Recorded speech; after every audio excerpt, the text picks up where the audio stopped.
ನಾಡಹಬ್ಬ ದಸರಾಗೆ ಸಂಬಂಧಪಟ್ಟಂತೆ ಬಹುತೇಕ ಜಿಲ್ಲೆಗಳಲ್ಲೂ ಕೂಡ ಬಹಳ ವಿಜೃಂಭಣೆಯಿಂದ ಈ ಹಬ್ಬದ ಆಚರಣೆಗಳಾಗ್ತಾ ಇದೆ. ನಿನ್ನೆ ತುಮಕೂರಿನ ವಿಶ್ವವಿಖ್ಯಾತ ಈ ದಸರಾ ವಿಚಾರಕ್ಕೆ ಸಂಬಂಧಪಟ್ಟಂತೆ ಅಲ್ಲೂ ಕೂಡ ಒಂದು ಅದ್ಭುತ ಕಾರ್ಯಕ್ರಮವನ್ನು ಕೂಡ ಹಮ್ಮಿಕೊಳ್ಳಲಾಗಿತ್ತು. ನಗರದ ಜೂನಿಯರ್ ಕಾಲೇಜು ಮೈದಾನದಲ್ಲಿ ಗೃಹ ಸಚಿವ ಡಾಕ್ಟರ್ ಜಿ ಪರಮೇಶ್ವರ್ ವೇದಿಕೆ ಕಾರ್ಯಕ್ರಮ ಉದ್ಘಾಟಿಸಿ ಮಾತನಾಡಿದರು. ಸಾವಿರಾರು ಜನರು ಕಾರ್ಯಕ್ರಮದಲ್ಲಿ ಭಾಗಿಯಾಗಿದ್ದು ಹಲವಾರು ಸಾಂಸ್ಕೃತಿಕ ಕಾರ್ಯಕ್ರಮಗಳನ್ನು ಕೂಡ ಹಮ್ಮಿಕೊಳ್ಳಲಾಗಿತ್ತು.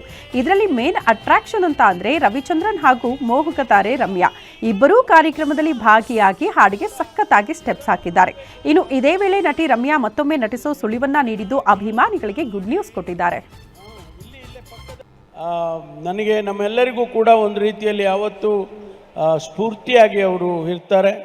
ಅವರಿಗೆ ಭಗವಂತ ಚಾಮುಂಡೇಶ್ವರಿ ತಾಯಿ ಒಳ್ಳೆಯ ಆರೋಗ್ಯ ಐಶ್ವರ್ಯ ಎಲ್ಲ ಕೊಡಲಿ ಅಂತೇಳಿ ನಾನು ಪ್ರಾರ್ಥನೆಯನ್ನು ಮಾಡ್ತೇನೆ. ಮತ್ತೊಂದು ಬಾರಿ ನಾನು ತುಮಕೂರಿಗೆ